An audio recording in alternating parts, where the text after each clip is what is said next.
Assalamualaikum dear viewers. Welcome to our YouTube channel. Online classes and ETA tricks. Kindly subscribe our channel and press the bell icon. Assalamualaikum dear students, welcome to online classes and ETA tricks. Today we are going to discuss about equilibrium, its conditions and types. Dear students, आज पढ़ते हैं equilibrium, उसके type के बारे में, types के बारे में और उसकी कंडीशंस के बारे में कि इक्विलिब्रियम की कंडीशंस क्या है। डियर स्टूडेंट, तो सबसे पहले इक्विलिब्रियम क्या थी कि इक्विलिब्रियम होता क्या है। स्टूडेंट्स, हर वो बॉडी जो या तो रेस्ट में हो या मोशन में हो, लेकिन ऐसा मोशन हो कि मोशन यूनिफॉर्म हो।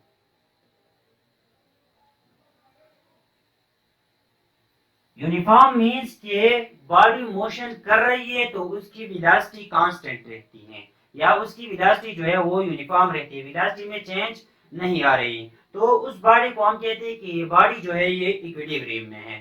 सो we can define equilibrium as a body is said to be in equilibrium, a body is said to be in equilibrium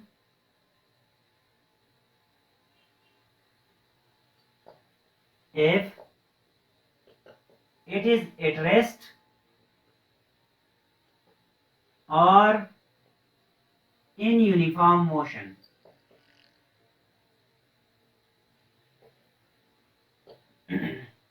हर वो बॉडी जो रेस्ट में हो या यूनिफॉर्म मोशन कर रहा हो उस बॉडी को हम कहते हैं कि ये इक्विलिब्रियम में है। यूनिफॉर्म मोशन से मुराद मेरा है कि वो मोशन जहाँ पे वेलोसिटी कांस्टेंट रहती है, वेलोसिटी जो है वो यूनिफॉर्म रहती है। जब यहाँ पे आप देखिए वेलोसिटी यूनिफॉर्म रहती है, इसका मतलब क्या है कि इनिशियल वेलोसिटी जो है वो फाइनल वेलोसिटी के बराबर होगी, या फिर अगर रेस्ट में है तो भी इनिशियल वेलोसिटी जो है फाइनल वेलोसिटी की बराबर होगी। तो दूसरा डिफिनेशन हम इक्विलिब्रियम का इस तरह भी कर सकते हैं कि a body having final velocity is equal to initial velocity is called in equilibrium. A body having initial velocity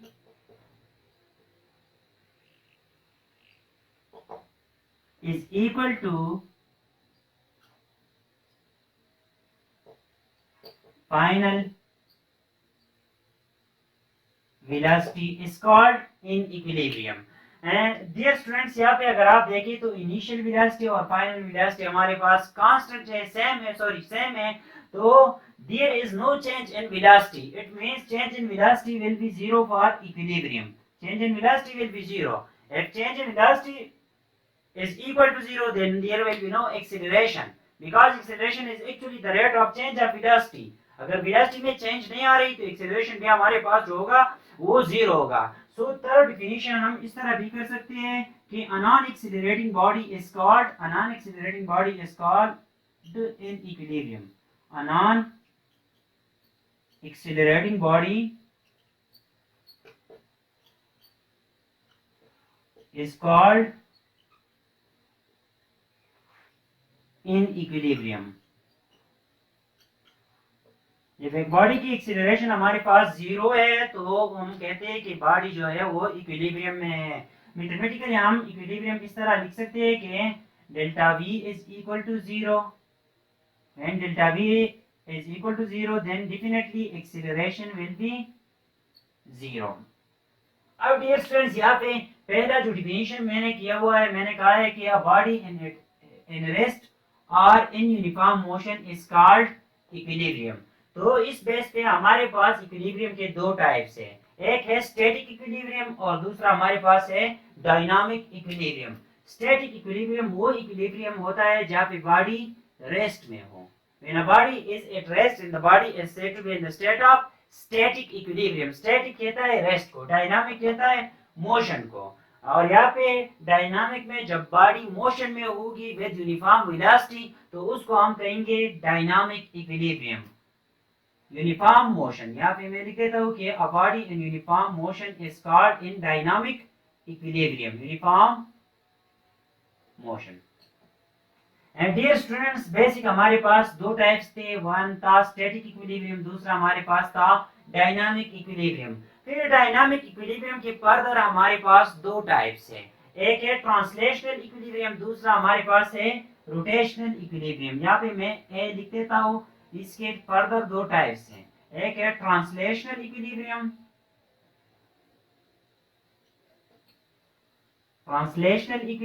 और दूसरा हमारे पास जो है वो है rotational equilibrium.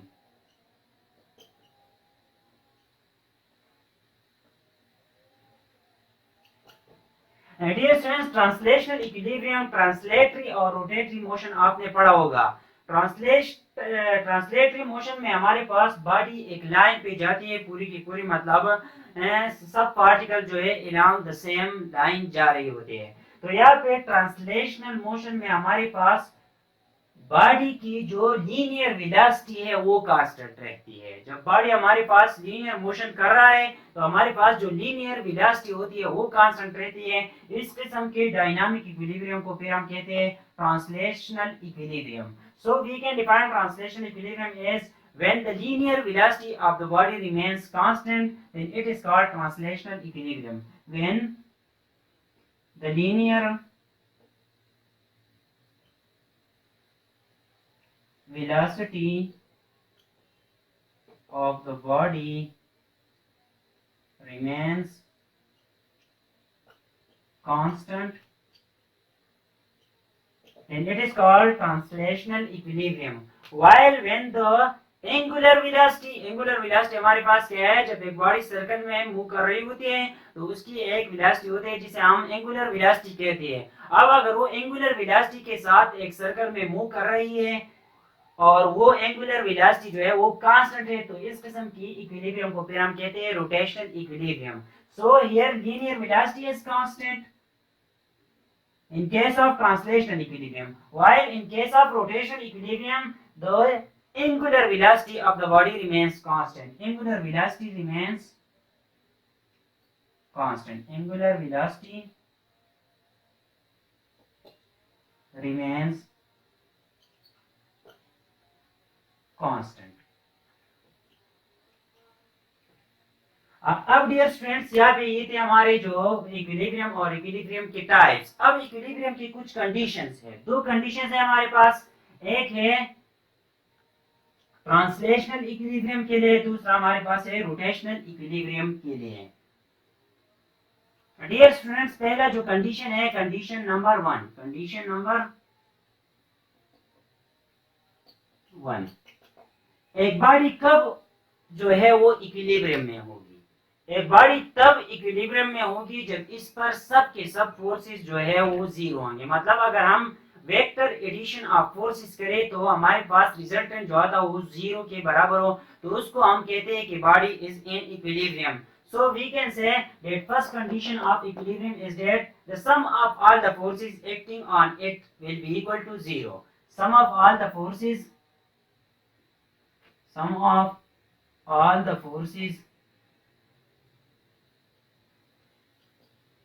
acting on a body in equilibrium